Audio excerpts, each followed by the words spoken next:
Hello everyone, welcome back to my channel. আজকে class 4 বৃত্তি পরীক্ষার বিজ্ঞান বিষয়ের পরীক্ষা শেষ হলো এবং আমরা এই ভিডিওতে সেই প্রশ্নপত্রের উত্তর আলোচনা করব। আমি অলরেডি গতকাল বিজ্ঞানের উপর একটি সাজেশন দিয়েছিলাম এবং তোমরা যারা যারা দেখেছিলে তারা অবশ্যই কমেন্টে জানিও যে তোমাদের সবার পরীক্ষা কেমন হয়েছে।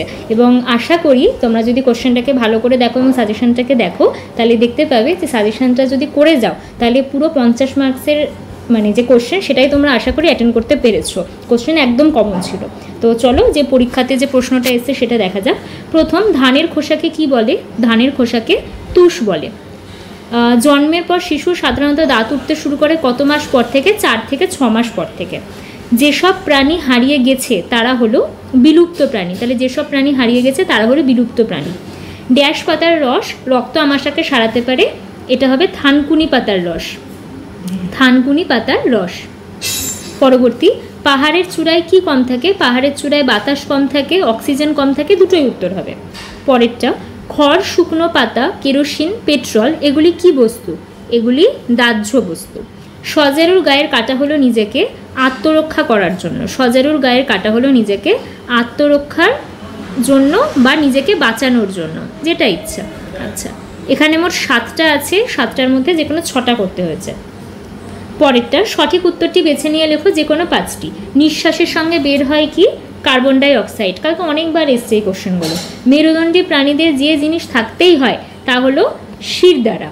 লেজ, ফিমার, শিরদাঁড়া কোনটা সঠিক উত্তর হবে? শিরদাঁড়া। ন্যাদোস হলো একটি মাছ। ন্যাদোস কি? একটি মাছ।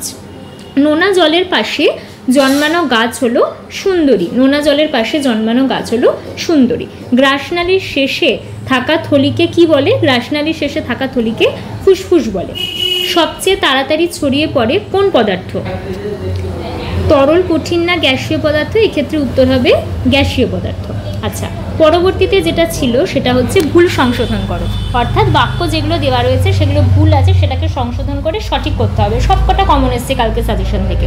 সব কাজে একই পরিমাণ শক্তির প্রয়োজন হয়, এটা ভুল। সব কাজে একই পরিমাণ শক্তির প্রয়োজন হয় না।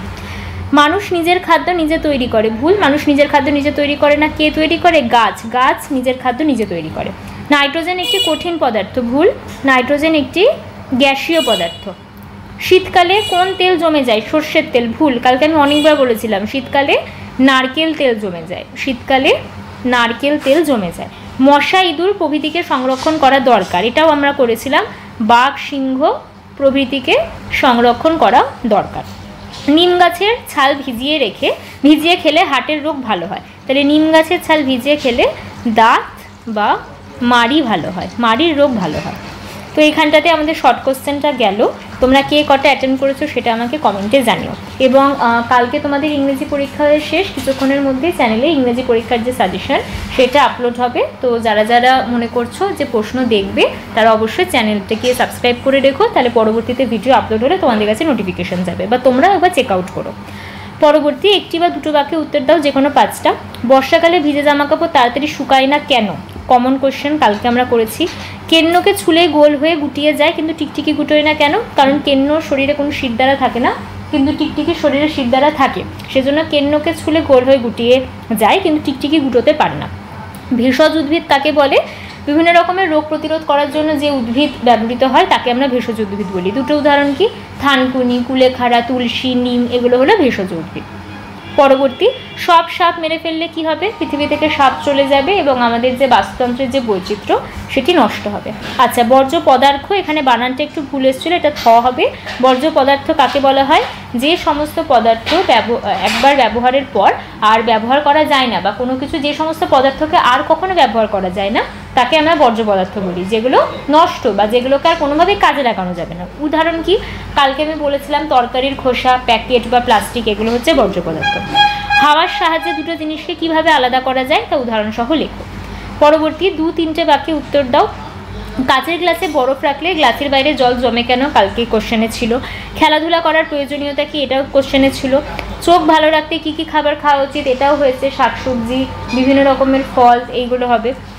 প্যাকেট করা খাবার কেনার সময় কি দেখে কেনা উচিত? প্যাকেট করা খাবার খেলে কি কি অসুবিধা হতে পারে, নানা রকমের রোগ সৃষ্টি হতে পারে, পেটের সমস্যা হতে পারে, হজমের সমস্যা হতে পারে, এইগুলো হতে পারে। আর প্যাকেট করা খাবার কেনার সময় কী দেখে নেওয়া উচিত, তার তারিখ দেখে নেওয়া উচিত যে সেটা তখনও পর্যন্ত ঠিক আছে নাকি, প্যাকেটটা কাটা কি না, এগুলো আমাদের দেখে নেওয়া উচিত। আমাদের মুখে ক ধরনের দাঁত থাকে, দাঁতের কাজ কি, দুধের দাঁত সাধারণত কত বছর বয়স অবধি থাকে, দুধের দাঁত এটা আমরা শর্ট কোশ্চেনে প্র্যাকটিস করেছিলাম। আচ্ছা, অল্প কথায় উত্তর দাও, বাঘ বিলুপ্ত হয়ে যাচ্ছে কেন, এটা আমরা করেছি।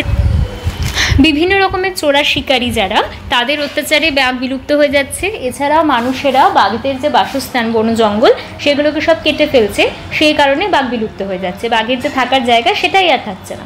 পদার্থ কাকে বলে, পদার্থের কটি অবস্থায়, সেম কোশ্চেন কালকে আমরা প্র্যাকটিস করেছি, প্রতিটি অবস্থার একটি করে উদাহরণ দাও, সেম কোশ্চেন।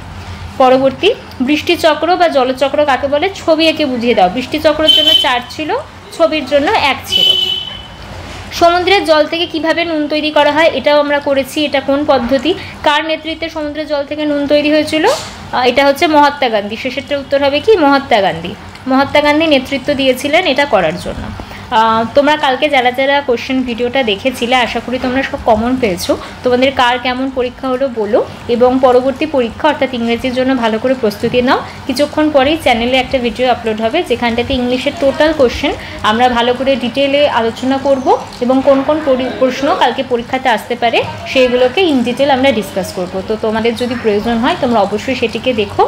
আর চ্যানেলে যদি নতুন হও, চ্যানেলটিকে অবশ্যই সাবস্ক্রাইব করো, বন্ধুদের সঙ্গে শেয়ার করো। দেখা হচ্ছে আবার পরের ভিডিওতে। Thank you for watching.